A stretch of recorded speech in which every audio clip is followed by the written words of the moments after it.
അപ്പോൾ നമുക്കിനി നമ്മുടെ മക്കളെ ഫോക്കസ് ചെയ്ത് പറയാനുള്ളൊരു കാര്യം, അതെ. നമ്മൾ ഇഷ്ടപ്പെടുന്ന കളിക്കാരുണ്ടെങ്കിൽ ആ കളിക്കാരുടെ കളിയിലുള്ള മികവിനെ കുറിച്ച് നമുക്ക് വിലയിരുത്താം. അതെ. അതിനുവേണ്ടി അവരെടുക്കുന്ന പല കാര്യങ്ങളുണ്ട്. അതിൽ ഒന്നാമത്തെ ഒരു കാര്യം എന്താ അറിയോ, നിരന്തര പരിശ്രമം അവർ നടത്തുന്നത്, കൺസിസ്റ്റ് എഫേർട്ട് എന്നുള്ള ടേം നമ്മൾ ഉപയോഗിക്കലും.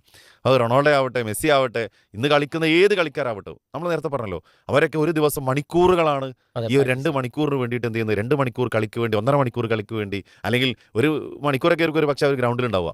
ആ ഒരു കളി ഏറ്റവും മികച്ചതാക്കാൻ വേണ്ടിയിട്ട് അവർ പരിശ്രമിക്കുന്നത്, ചെലവഴിക്കുന്നത് മണിക്കൂറുകളാണ്. അപ്പോൾ നിരന്തര പരിശ്രമം നമ്മൾ എന്ത് ചെയ്യണം, നമ്മുടെ ജീവിതത്തിൽ വിജയത്തിന് വേണ്ടി ചെലവഴിക്കണം എന്നതാണ് ഒരു പോയിന്റ് നമുക്ക് പറയുള്ളത്. അതെ.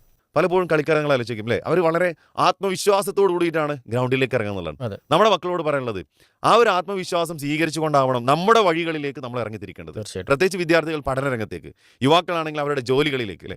ഈ കളിക്കാർ കാണിക്കുന്ന ഒരു ആത്മവിശ്വാസം ഉണ്ടല്ലോ, ഈ കാര്യം എനിക്ക് ചെയ്യാൻ സാധിക്കുന്നു, ഞാൻ നന്നായിട്ട് കളിക്കും, എൻ്റെ മാക്സിമം പെർഫോമൻസ് എൻ്റെ ടീമിന് വേണ്ടിയിട്ട് ഞാൻ ചെയ്യും, അവിടെ മറ്റുള്ളവർ അതിനു വേണ്ടി സഹകരിപ്പിക്കും, എൻ്റെ ഭാഗത്ത് ഒരു മിസ്റ്റേക്ക് വരാതിരിക്കാൻ ഞാൻ പരമാവധി ശ്രദ്ധിക്കും. ഈ രൂപത്തിൽ ഒരു സെൽഫ് കോൺഫിഡൻസോട് കൂടി, ആത്മവിശ്വാസത്തോട് കൂടിയിട്ടാണ് കളിക്കാർ ഗ്രൗണ്ടിലേക്ക് ഇറങ്ങുന്നതാണ്. അതേ ആത്മവിശ്വാസം നമ്മുടെ ജീവിതത്തിൻ്റെ വിജയത്തിന് വേണ്ടിയിട്ടും ജീവിതത്തിൻ്റെ നല്ല കാര്യങ്ങൾക്ക് വേണ്ടിയിട്ട് നമ്മൾ പുലർത്തണമെന്നാണ് രണ്ടാമതൊരു പോയിന്റ് നമുക്ക് ഈ വിഷയത്തിൽ പറയുള്ളത്.